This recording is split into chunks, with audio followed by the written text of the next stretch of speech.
La tapicería de Bayeux es una larga tela bordada que narra la conquista de Inglaterra por los normandos, es decir, por los colonos escandinavos que se habían establecido en la desembocadura del Sena y las costas vecinas en relación feudal con los reyes de Francia. Su estructura de narración sucesiva o banda dibujada recuerda de inmediato la columna de Trajano, que narra las guerras contra los dacios, y la columna de bronce de Hildesheim, que describe la pasión de Cristo. La tapicería, o con más precisión, el bordado, cuenta la historia del perjurio de Harold, hijo de Godwin, que se proclamó rey de Inglaterra faltando a la lealtad prometida a Guillermo, duque de Normandía y heredero del rey Eduardo el Confesor. Narra los preparativos de la invasión y la batalla de Hastings, que acabó con la muerte de Harold y la conquista de Inglaterra.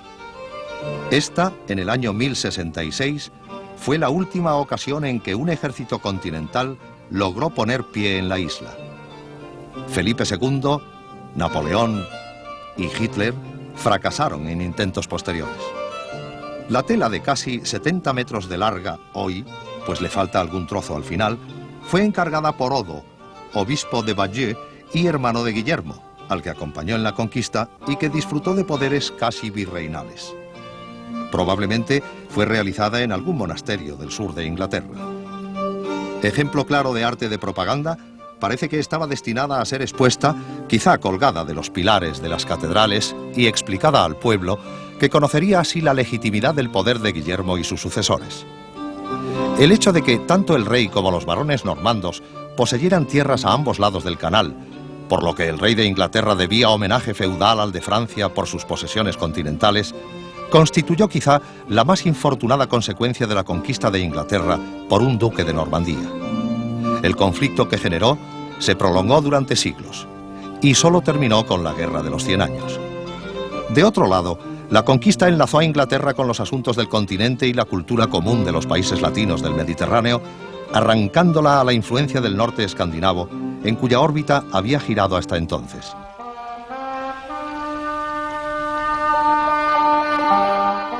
Los normandos extendieron su dominio a toda Inglaterra. En el extremo norte de su costa oriental se halla Lindisfarne, la Isla Santa. Aquí, monjes celtas del siglo VII fundaron un monasterio para convertir a los habitantes de Northumbria. En él se escribieron los evangelios de Lindisfarne, un manuscrito iluminado hoy en el Museo Británico. Su estilo de ilustración, llamado hibernosajón, es una fusión de elementos irlandeses, clásicos y bizantinos. Las tribus germánicas que invadieron Inglaterra en el siglo V eran paganas, a diferencia de ostrogodos y visigodos, cristianos arrianos y de los francos, que se habían convertido tempranamente al cristianismo. Este hecho produjo un aislamiento de la iglesia celta, de muy reciente creación, que perdió el contacto con la iglesia occidental. Cuando Roma envió a sus misioneros y obispos, los usos de una y otra iglesias chocaron, especialmente en el cálculo de la fecha de Pascua. Un sínodo reunido en Whitby dio la razón a los romanos, lo que significó el final del breve predominio celta. Los obispos de esta iglesia se movían libremente sin sedes fijas ni límites establecidos, por lo que la primera tarea de los enviados de Roma fue la de crear un sistema territorial que impedía a un obispo intervenir en la diócesis de otro y a un sacerdote trasladarse sin permiso de su obispo. Las frecuentes invasiones y saqueos de piratas vikingos forzaron el abandono del monasterio en el siglo IX, y los monjes se instalaron con el cuerpo de su obispo, San Cuthberto, en la ciudad de Daran, en el interior. Pocos años después de la conquista, los monjes de Daran refundaron Lindisfarne, construido en el estilo románico normando, cuyas ruinas vemos. Este San Cuthberto se ocupó en la Isla Santa del cuidado de las aves silvestres. Y hay un tipo de pato que lleva su nombre, por lo que podemos considerarlo un ecologista precoz. La vida monástica había decaído mucho durante la era vikinga y la conquista permitió su recuperación. Guillermo trajo con él a un benedictino italiano llamado Lanfranco, al que designó arzobispo de Canterbury. Este se ocupó de la organización y unificación de la Iglesia británica, incluidas las de Escocia e Irlanda. Sustituyó a los obispos ingleses por normandos y ayudó a Guillermo a mantener a la Iglesia inglesa con el máximo de independencia respecto al papado. Rey y arzobispo, resistieron las presiones de Gregorio VII relativas a la supremacía del Papa sobre el poder civil, basándose en la tradición independiente de la Iglesia celta.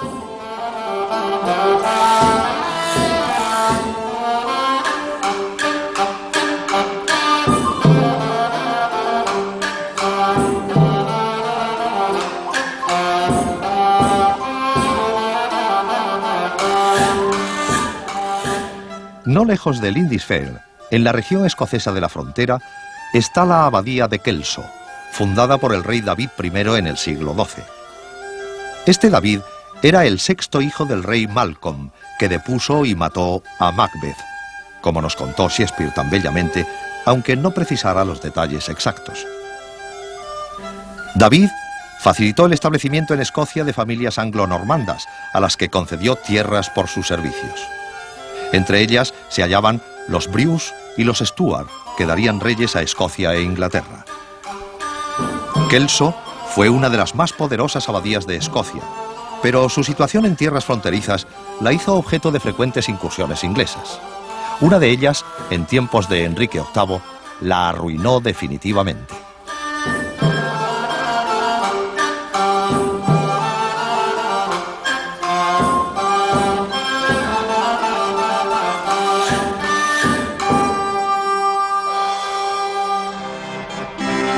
A pocos kilómetros de Kelso se halla Melrose. Fue fundada en 1136, aunque anteriormente hubo aquí un monasterio columbano, fundado en el siglo VII, en el que profesó San Cuthberto. Melrose también sufrió las guerras constantes entre escoceses e ingleses y fue destruida y reconstruida varias veces. Aquí estuvo enterrado el corazón de Roberto I de Bruce, el héroe nacional escocés que se proclamó rey en 1306. Roberto aseguró la independencia de Escocia frente a Inglaterra por su victoria en Bannockburn contra Eduardo II. Murió probablemente de lepra y ordenó que su corazón fuese llevado a Tierra Santa, a donde nunca llegó. Cuando el romanticismo despertó la curiosidad y el gusto por la Edad Media, las ruinas de Melrose fueron reparadas bajo la supervisión de Sir Walter Scott, otro héroe nacional escocés. Scott, verdadero inventor de la novela histórica, ambientó algunas de sus mejores obras en las guerras jacobitas que se habían luchado en el siglo precedente. La pretensión de los exiliados Estuardo de recuperar el trono de Gran Bretaña alimentó la esperanza de algunos escoceses que pensaron que su país podía jugar algún papel en la política del reino por la vía de una dinastía nacional.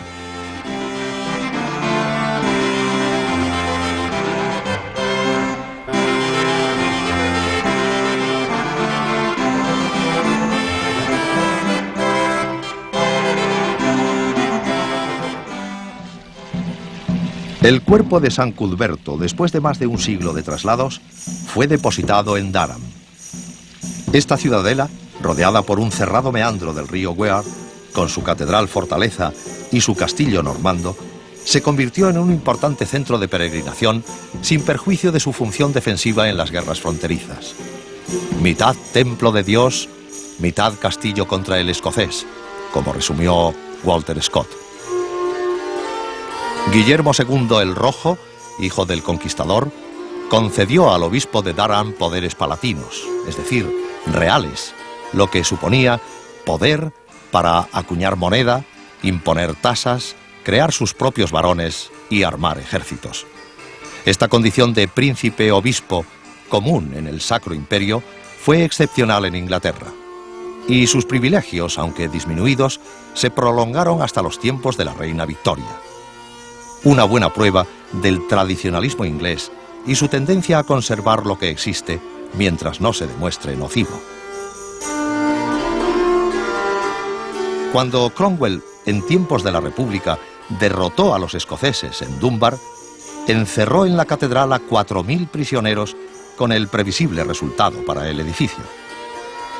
Que la República ejecutara al rey Carlos I perteneciente a una dinastía escocesa y que la Revolución Gloriosa de 1688 depusiera y enviara al exilio al rey Jaime II de la misma dinastía, son hechos que no pueden despreciarse a la hora de valorar el sentimiento nacional escocés hacia Inglaterra, aunque las razones de ambos conflictos fueran el absolutismo real y la religión.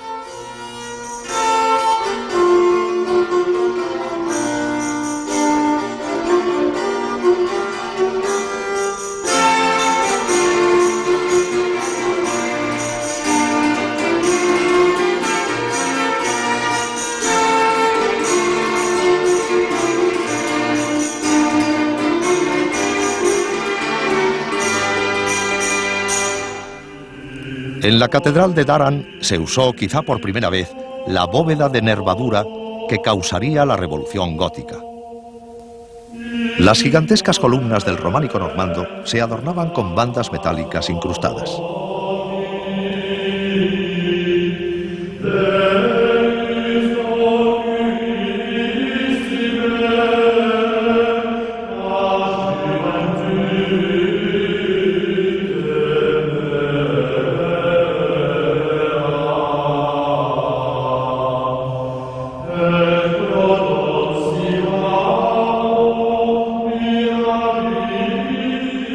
Por sus fieles amigos trasladado desde su amado hogar de Lindisfarne, tras errar largamente, aquí descansa el cuerpo de Cuthberto, a cuya honra hizo esta iglesia William de St. Carilef. A su costado yace la cabeza del rey Osvaldo, mártir de Northumbria, muerto en combate contra los paganos a los que se enfrentó tan largo tiempo. Gran soldado admirable, refulgente de méritos, con el señor Cuthberto disfruta premio eterno.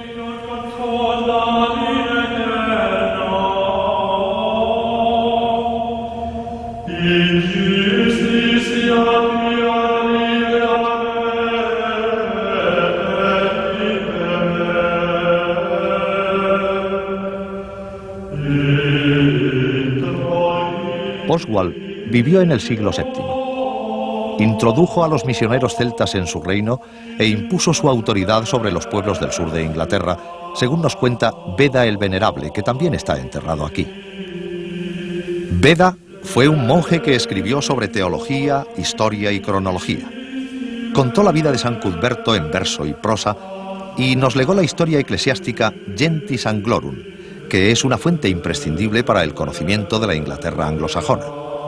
Como hicieron Gregorio de Tours e Isidoro de Sevilla antes que él, Beda narró la cristianización y legitimación del poder de los invasores germánicos.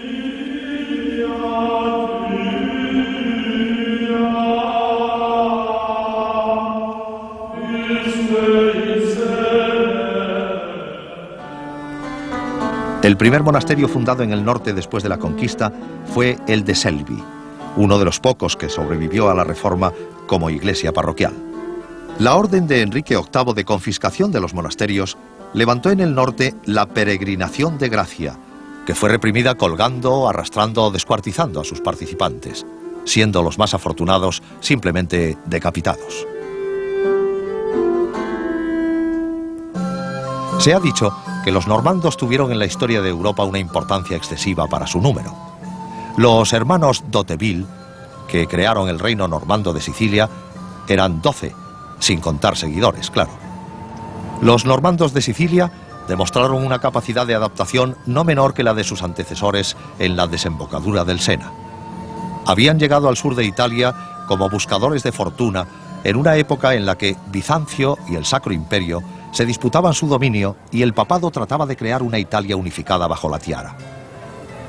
Con su conquista de Sicilia de manos de los musulmanes aglavíes, por el tiempo en que sus paisanos del norte se apoderaban de Inglaterra, los normandos alcanzaron el apogeo de sus aventuras.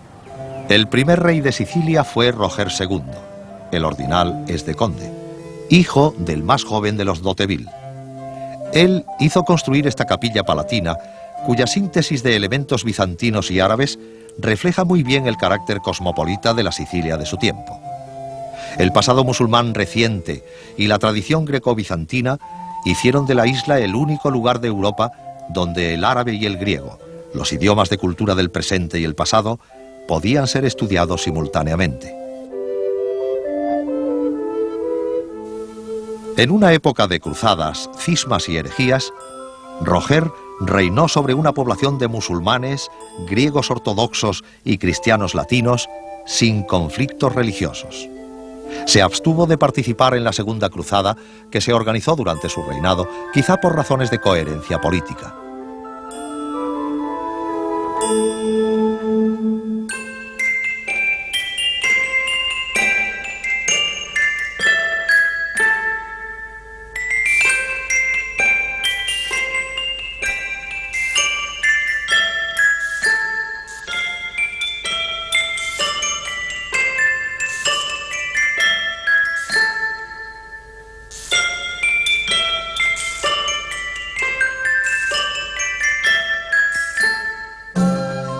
Esta es la sala del trono del antiguo Palacio Real normando. Roger creó una administración inspirada en modelos feudales bizantinos y árabes que funcionó eficazmente. Reunió una poderosa flota que le dio el dominio del Mediterráneo central al mando del almirante Amir al-Amir Antioquía, cuya memoria conserva este puente a falta de su río.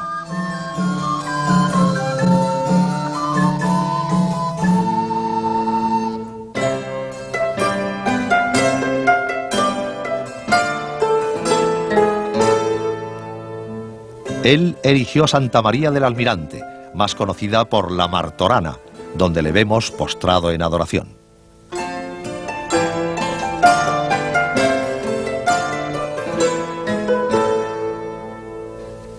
El retrato de Roger II en esta iglesia nos lo muestra como Basileus recibiendo la corona del propio Cristo. La realidad fue menos apoteósica. Roger, que apoyaba a Anacleto en el enésimo cisma por la silla de Pedro, consiguió que le proclamara rey de Sicilia, feudatario del Papa, con lo que terminaron varios siglos de soberanía nominal bizantina. Muerto Anacleto y declarado antipapa, Roger derrotó al ejército del Papa Inocencio II y forzó su ratificación en el reino. Las iglesias normandas de Palermo, con sus cúpulas en forma de bonete, resumen un tiempo, el arábigo normando, que ha quedado en la memoria colectiva de los sicilianos como una edad de oro, basada en la tolerancia y la prosperidad. El acanto que inspiró la decoración del capitel corintio.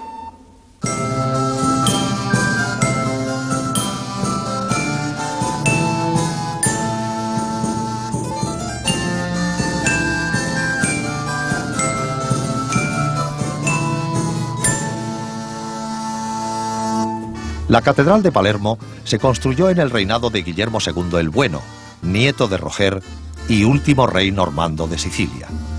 Guillermo, que no tuvo hijos, accedió al matrimonio de su tía Constanza, hija póstuma de Roger, con Enrique, primogénito del emperador Federico Barbarroja. De este matrimonio nació Federico II, que convirtió su corte en una república de sabios y anticipó en su legislación el despotismo ilustrado. También fue Guillermo II quien ordenó edificar la Catedral de Monreale y la abadía benedictina cuyo claustro vemos.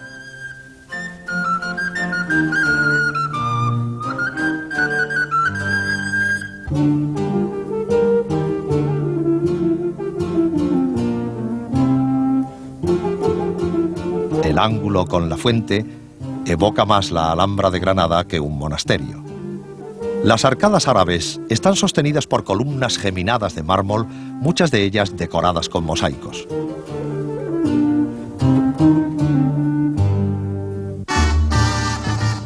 La ornamentación escultórica recuerda a ciertos bestiarios románicos.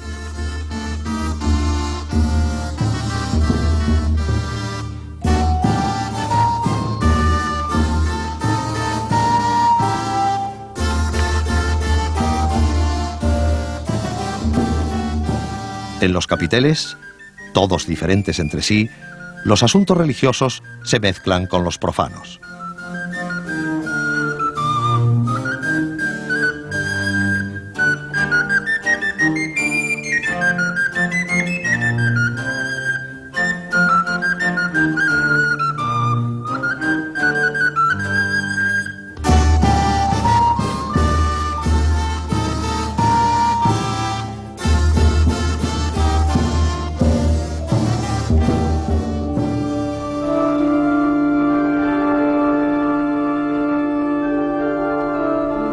Panofsky ha escrito que los capiteles de Monreale son inconcebibles sin las esculturas del portal real de la Catedral de Chartres. Gótico es un término despectivo que utilizaron los artistas italianos del Renacimiento para difamar un estilo que ellos creían propio de las tribus germánicas que desmantelaron el Imperio Romano. Si es una derivación o una ruptura del románico precedente, es una cuestión que habría gustado resolver a los estudiosos de la escuela de Chartres. Ellos, que solo conocían un fragmento de un diálogo de Platón, comentado por epígonos varios siglos posteriores, juzgaban las cosas como formas encarnadas de las ideas que habitan eternas en la mente de Dios. La escuela de Chartres, dirigida por Bernardo y después por su hermano Thierry, estimuló el estudio de los clásicos y propició el aprendizaje del árabe para tener más fácil acceso a ellos. En Chartres comenzó el movimiento que convirtió a la gramática en terreno de la especulación filosófica que tantas consecuencias tendría para el futuro del conocimiento. Aquí aprendió su buen latín Juan de Salisbury, secretario de Tomás Becket, muerto por defender la extraterritorialidad de la Iglesia. Juan estudió con Thierry y Guillermo de Conches.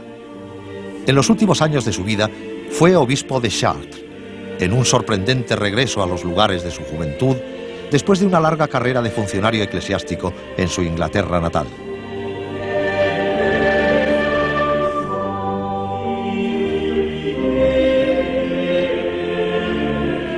Sus restos salieron por este portal real, camino de la abadía de Santa María de Josafat, cuyas ruinas se hallan cerca de aquí.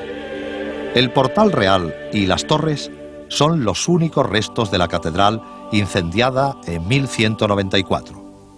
Inmediatamente después, y solo en 30 años, se construyó la ahora existente con sus portales abocinados en los cruceros, cuyos programas iconográficos no varían mucho de los románicos que conocemos.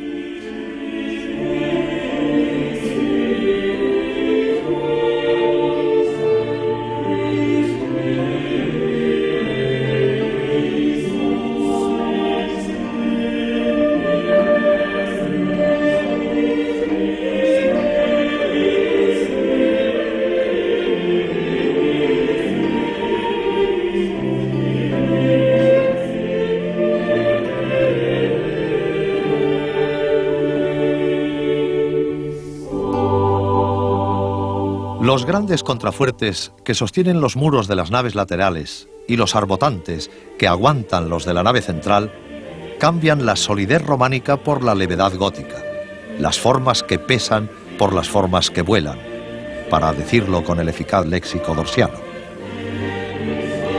Si hay una idea platónica del gótico, había que asociarla con la altura y la luz. La bóveda de nervadura y el arco apuntado que permitieron elevar el techo y aligerar los muros por medio de grandes ventanales y tracerías, son hallazgos técnicos convertidos en medios expresivos. En un principio, los grandes ventanales no suponían más claridad, sino otra forma de iluminación. Los oscuros azules y rojos de los vitrales, radiados por el sol, favorecían una visión esfumada de las cosas, deshechas en luz, propicia a la oración y al éxtasis religioso.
En París, enseñó Pedro Abelardo, que sufrió castración por el amor de Eloísa y sacudió la teología de su tiempo. Abelardo enseñó lógica a multitudes de alumnos que aprendieron a sus pies, como Juan de Salisbury, los rudimentos de este arte de un modo natural, pues lo que salía de la boca de Abelardo lo captaban con toda la avidez de su mente. Abelardo devino peligroso para la iglesia establecida. Ya en 1121, su teología fue condenada a la hoguera en un concilio de Soissons. Como siguió enseñando, sus críticos recurrieron al inevitable Bernardo de Claraval, que se escandalizó de la libertad de pensamiento de Abelardo y consiguió su condenación pública en el concilio de Sens del año 1140. Abelardo nunca más enseñó. Durante los siglos XII y XIII, discutieron en París platónicos y aristotélicos, nominalistas y realistas, místicos y racionalistas, franciscanos y dominicos. No discuten de abstracciones, aunque la pasión del conocimiento los guíe. Detrás de ellos, alineados según sus intereses, están los papas y los reyes, las ciudades, los nobles, una sociedad que trata de romper los rígidos moldes feudales de la era románica y quiere organizarse de un modo menos provisional una vez que la amenaza milenarista y la segunda venida parecen haberse aplazado. El gótico representa una ruptura real con la tradición clásica que el románico ni siquiera pretendió, realizada en una época en que la filosofía, sierva de la teología, se esforzaba por adecuar los postulados de la fe y de la razón tal como la entendieron los filósofos griegos. Las imágenes que asocian las catedrales góticas a la filosofía escolástica son válidas cuando hablan de estructuras cumplidas, coherentes en sí mismas, abstracciones vacías cuando son desprovistas del sentimiento religioso al que deben su impulso.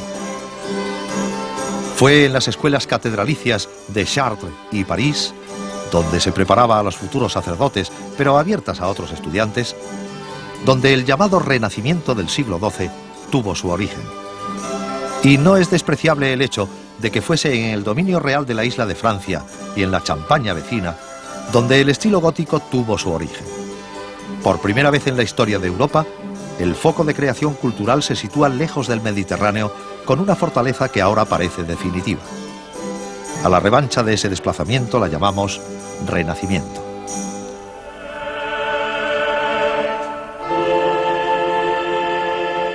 La Santa Capilla de París fue edificada en los años en que Tomás de Aquino estudiaba aquí con Alberto Magno. San Luis, rey de Francia, la construyó para guardar su colección de reliquias. La pieza principal era la corona de espinas, pero también había fragmentos de la cruz, la lanza, la esponja, el manto y el sudario de Cristo. La corona se compró a los venecianos, a los que la había dejado en prenda de un préstamo Balduino II, que sería último emperador latino de Constantinopla. En esta especie de urna gigantesca, el gótico se aligera de peso, hasta extremos solo comparables a la arquitectura de hierro y cristal del siglo XIX, que no en vano vivió un renacimiento del estilo. Esta capilla, donde los reyes de Francia tocaban a los enfermos de escrófulas para sanarlos, era un símbolo de la monarquía y el viejo orden para los revolucionarios, lo que le trajo alguna modificación. Los medallones pintados sobre vidrio y estuco para conseguir la apariencia de esmalte son una buena muestra de las variantes de la crueldad humana y su imaginación.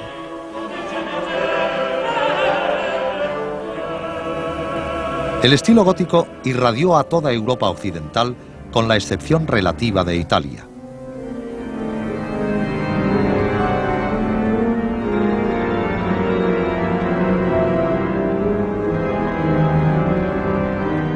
Vista desde el aire, una catedral gótica, como esta de León, revela todo el complejo sistema de su equilibrio de fuerzas y su arboladura de navío.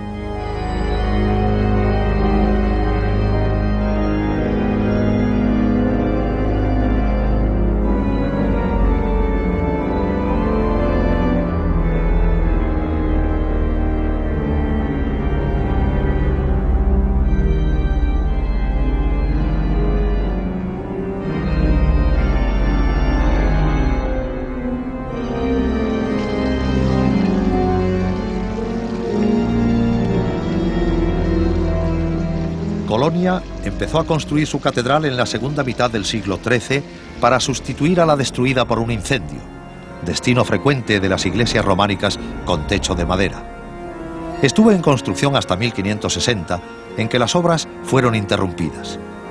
Los nuevos gustos, las luchas religiosas de la Reforma y la decadencia de la ciudad propiciaron el parón. La silueta de una grúa sobre una torre inacabada fue una imagen de Colonia hasta la segunda mitad del siglo XIX, en que la catedral fue terminada 600 años después de su comienzo. El entusiasmo romántico por la Edad Media y el sueño del imperio frustrado le dieron impulso.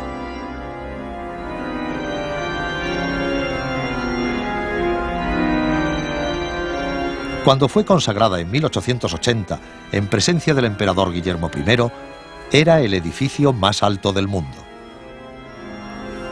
En el siglo XII, Colonia era un principado eclesiástico cuyo arzobispo y señor territorial era uno de los 7 príncipes electores del rey de Alemania y emperador romano. Durante todo el siglo XIII, el arzobispo y los mercaderes ricos de la ciudad estuvieron en conflicto. El uno defendiendo su poder temporal, los otros su libertad de comercio y gobierno. Los comerciantes derrotaron finalmente al arzobispo en 1288 y Colonia consiguió su estatuto de ciudad libre imperial, que conservaría hasta que fue ocupada por las tropas de la Francia revolucionaria en 1794. Cuando la catedral fue consagrada en 1320, Colonia estaba en su apogeo como ciudad hanseática y nudo comercial entre los Países Bajos y Londres, los establecimientos bálticos y el norte italiano.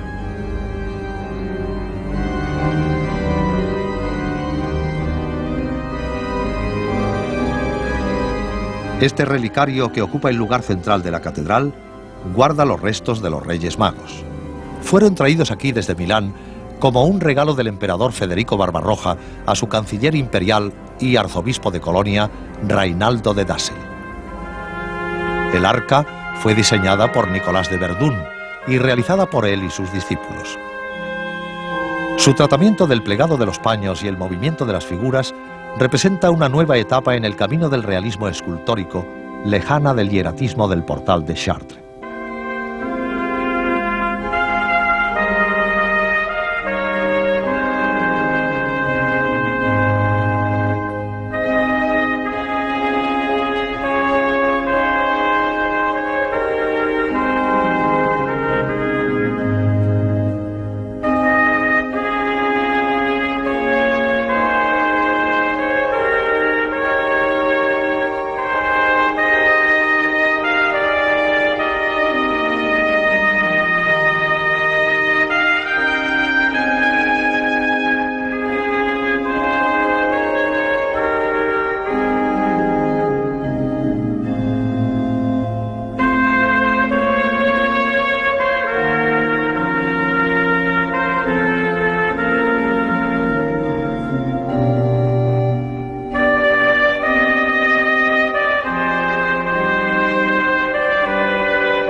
El Duomo de Milán se empezó a construir en 1386, cuando Brunelleschi ya había nacido y los últimos adornos de sus cresterías se tallaron en tiempos de Mussolini. Estaba la ciudad bajo el señorío de los Visconti, familia patricia que había conseguido el poder de su antecesor, el arzobispo Otón. Este había derrotado en el campo de batalla a los de la Torre, la familia que dominaba entonces la comuna milanesa. Otón reclamó los viejos poderes temporales del arzobispo y los entregó a su sobrino Mateo.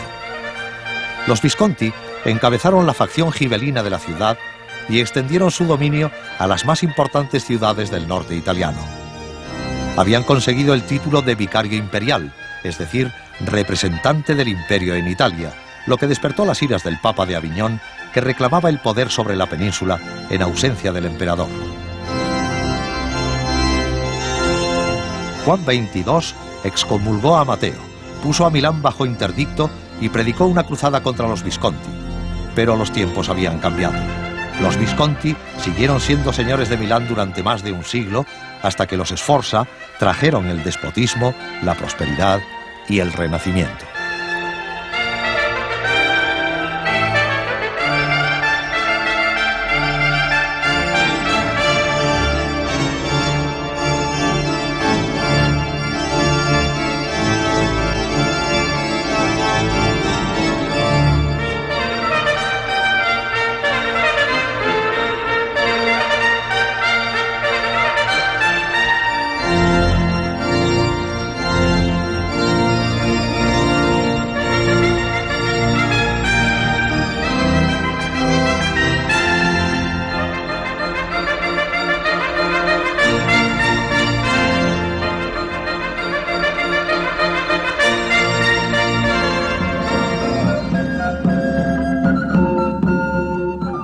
La mayoría de las ciudades medievales no tenía orígenes mercantiles.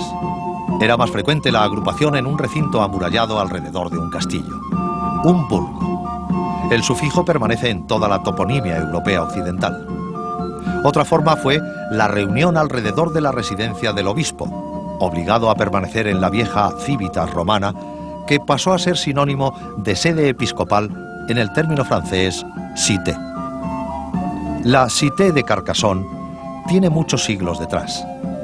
Sus murallas internas fueron levantadas por Eurico, rey de los visigodos, cuyo reino peninsular incluía la Septimania.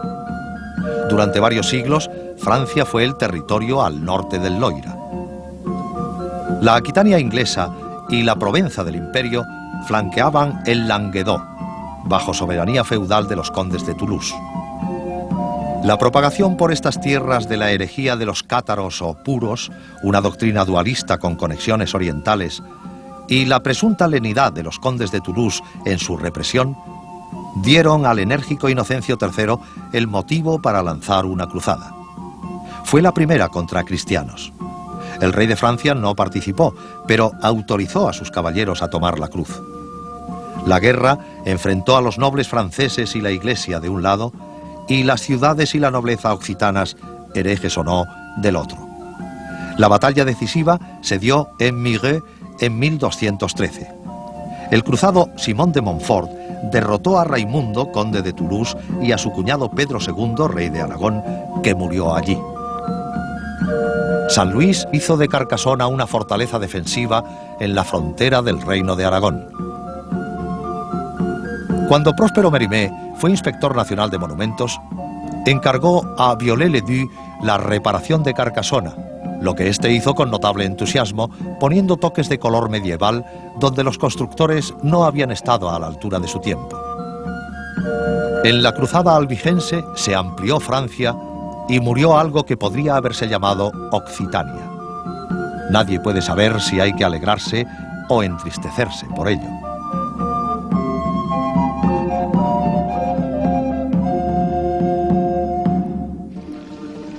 El Ródano era ahora el límite del reino. En la orilla de enfrente, en tierras del imperio, Aviñón.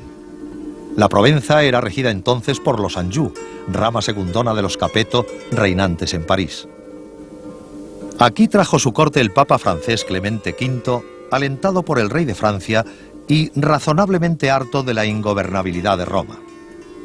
En su primer consistorio nombró 10 cardenales, 9 de ellos franceses, entre los cuales 4 sobrinos suyos. Otro comportamiento habría dado lugar a acusaciones de desafecto a su país y a su familia. Le sucedió Jacques de Cahors, que había sido obispo de Aviñón y tomó el nombre de Juan XXII. Juan emitió una bula declarando que el derecho de propiedad era anterior a la caída de Adán y Eva y que el Evangelio mostraba a los apóstoles como propietarios. Con ello quería combatir el radicalismo evangelizante de los franciscanos espirituales. Él mismo fue muy ahorrativo y amasó una considerable fortuna para mostrar las bondades de la acumulación de capital. Su sucesor, Benedicto XII, empezó la construcción del Palacio de los Papas. Durante su reinado se estableció en Aviñón el pintor sienés Simone Martini, que pintó estos frescos para la catedral. También pintó a Laura, amada de su amigo Petrarca.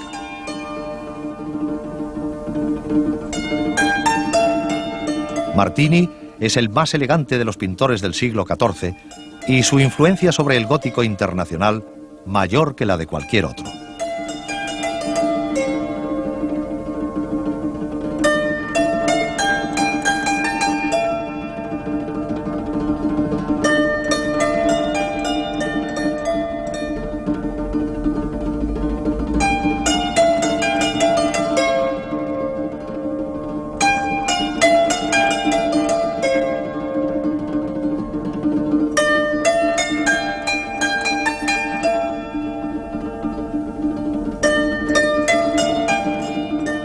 Junto a la sala del consistorio está la capilla de San Juan, pintada por Matteo Giovanetti, maestro de obras del palacio ligado a la escuela de Siena. Los frescos narran las vidas y milagros de los 2 Juanes, el precursor y el apóstol.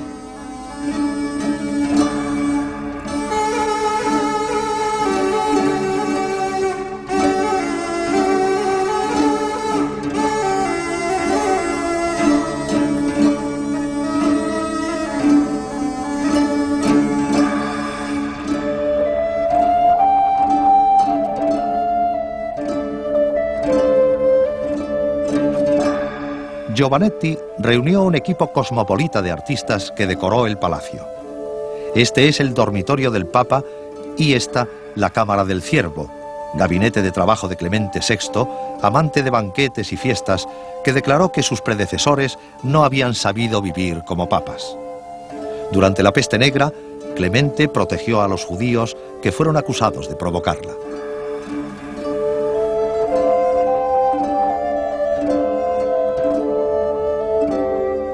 Esta capilla, también de Giovanetti, está dedicada a San Marcial, obispo y patrono de Limoges, de donde era Clemente VI.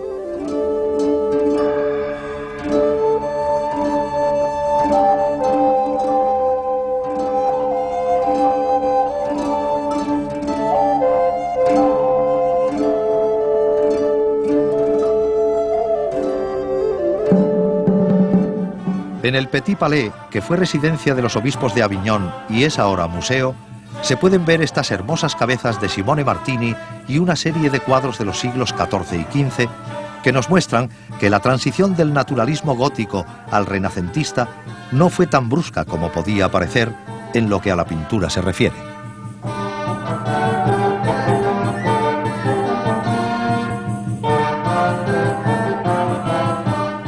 Si se considera que esta Anunciación de Taddeo di Bartolo o este Ángel de Giovanni de Paolo son más o menos contemporáneos de Masaccio, se comprende eso muy bien.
En la orilla francesa del río, Felipe IV el Hermoso había creado una villa nueva, Villeneuve de Saint-André, hoy Villeneuve-les-Avignon. Sus sucesores levantaron el fuerte de San Andrés, desde donde se podía vigilar al Papa y actuar en caso de necesidad. No fue necesario. Los cardenales, franceses en su mayoría y faltos de espacio en Aviñón, se instalaron en la nueva ciudad.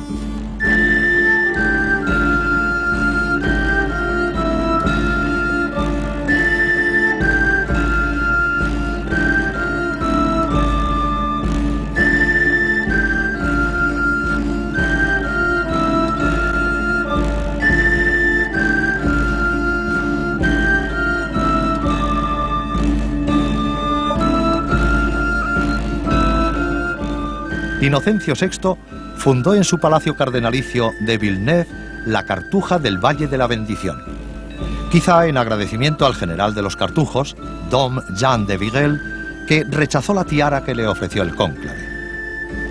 Antes de elegir a Inocencio, los 25 cardenales presentes juraron que el elegido no crearía nuevos cardenales hasta que hubiera menos de 16, que no superaría nunca los 20 y que los cardenales electos tendrían que ser ratificados por 2/3 del colegio, al que se reservaría la mitad de los ingresos de la Santa Sede. Este intento de pasar de la autocracia a la oligarquía fracasó como tantos otros antes y después. Inocencio quiso ser enterrado en su Cartuja, donde se conserva este magnífico mausoleo. En la Cartuja se celebró el cónclave que siguió a su muerte. Los cardenales eligieron a un hermano de Clemente VI que rehusó el honor. En segunda instancia, no consiguiendo un acuerdo sobre ninguno de ellos, designaron al abad benedictino de San Víctor de Marsella, que tomó el nombre de Urbano V. Urbano devolvió el papado a Roma una vez que el cardenal español Gil de Albornoz había recuperado y pacificado los estados pontificios en guerra con los Visconti milaneses. Sin embargo, después de 3 años de estancia romana, regresó a Aviñón, en parte por las presiones de los cardenales franceses y en parte por su propia decepción. Esta es la capilla privada del palacio del cardenal Etienne Aubert, luego Inocencio VI. Se le atribuye a Matteo Giovannetti de Viterbo.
Río abajo, sobre la orilla derecha, se halla Beaucaire, senescalado del reino de Francia después de la cruzada albigense.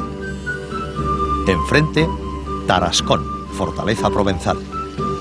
Los Anjou gobernaban Provenza desde que Carlos, hermano de San Luis, se había casado con la última heredera de la Casa de Barcelona. Sus preocupaciones y la de sus herederos se centraron, sin embargo, en su reino de Nápoles.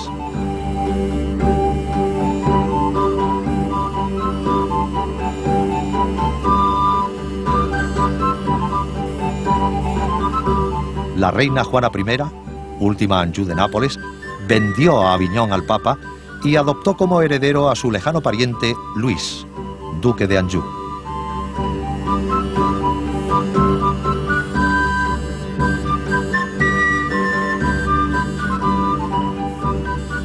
El castillo que vemos lo construyó el hijo de este, Luis II. Recién terminado, Luis recibió en él al Papa de Aviñón, ya antipapa, Benedicto XIII aragonés. Su hijo, el buen rey René, perdida la esperanza de reinar en Nápoles, se retiró a sus tierras de Provenza y alternó la corte de Aix con el castillo de Tarascón.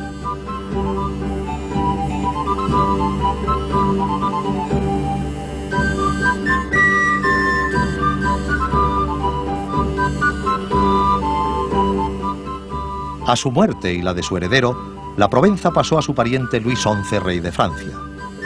El Ródano había dejado de ser frontera y el hexágono cerraba su lado mediterráneo.